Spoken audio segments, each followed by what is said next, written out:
Dans le Grand Nord et plus précisément, on va s'intéresser à la situation au pôle Nord grâce au travail de deux photographes qui sont exposés, j'allais dire, dans le magazine Géo qui vous a inspiré, Marie, et qui ramènent un travail assez étonnant sur la prise de conscience du réchauffement climatique, bien sûr, et c'est la première victime, la banquise. Et oui, ces deux photojournalistes, en fait, ont fait un travail assez exceptionnel, et c'est une première d'ailleurs. Ils ont fait un périple tout autour du cercle polaire. Alors, il y en a un qui a fait la partie Russie, l'autre Il y a un paquet de pays, là. Hein. Oui, il y en a un paquet, et puis l'autre, forcément. Donc, c'est pour ça qu'ils se sont partagés le travail. Et il y en a un qui a donc démarré en Norvège pour aller jusqu'en Alaska. Ces deux photographes, donc chacun de leur côté, ils ont fait donc cette expédition avec leur regard. Ils nous ont montré en fait les différents thèmes de l'Arctique, parce que l'Arctique, c'est une zone très sensible. Tout ce qui se passe en Arctique a une répercussion énorme sur le reste de la planète. Donc, cette double exposition montre en fait l'impact du changement climatique. Vous allez voir les photos, elles sont magnifiques, mais elles sont aussi très dures, et c'est eux qui nous en parlent le mieux. Regardez.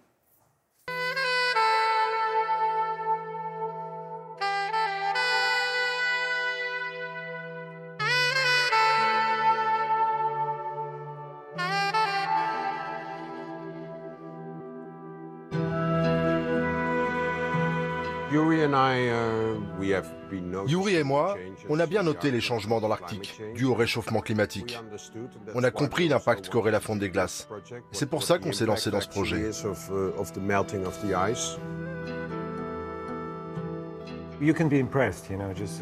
C'était vraiment impressionnant. Lors d'un de mes voyages, j'étais sur un navire brise-glace et normalement on aurait dû traverser la banquise. Mais durant tout le voyage, on n'a pas vu la moindre glace. Même pour les marins expérimentés, c'était quelque chose de nouveau. L'impact est énorme. On pourrait voir ça d'un point de vue positif parce que ça ouvre des routes maritimes.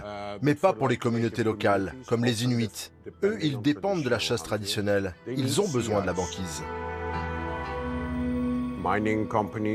Les compagnies minières et pétrolières sont très actives. C'est un peu comme s'ils avaient touché le jackpot. C'est la ruée vers l'Arctique. Il y a très peu de réglementation, alors que l'accès à l'Antarctique est relativement bien réglementé.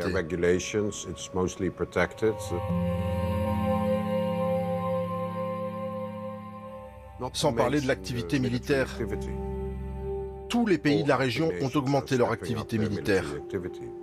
C'est comme si brutalement tous ces pays s'étaient rapprochés les uns des autres. Si on parle aux populations locales de changement climatique, ils vous diront que rien n'a changé.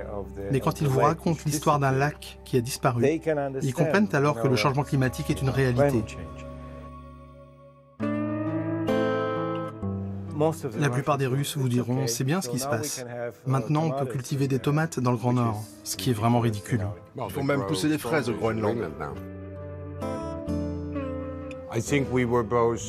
Tous les deux, on a été assez choqués en fait de voir la vitesse à laquelle tout ça se produit. Selon les prévisions actuelles, il n'y aura plus du tout de glace pendant l'été à partir de 2030. C'est dans 12 ans, il n'y aura plus de glace au pôle Nord.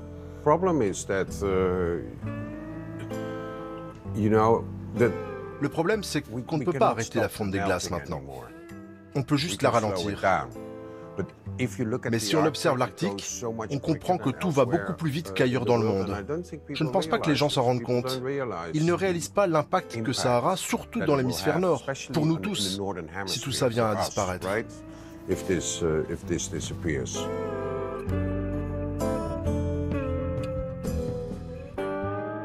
Expo, Marie, à découvrir. Oui, à la Cité des Sciences et de l'Industrie, c'est jusqu'au 9 décembre à Paris, tout à fait, avec à l'appui un très très beau livre. Tout ça, ils l'ont eu grâce au prix Carmignac.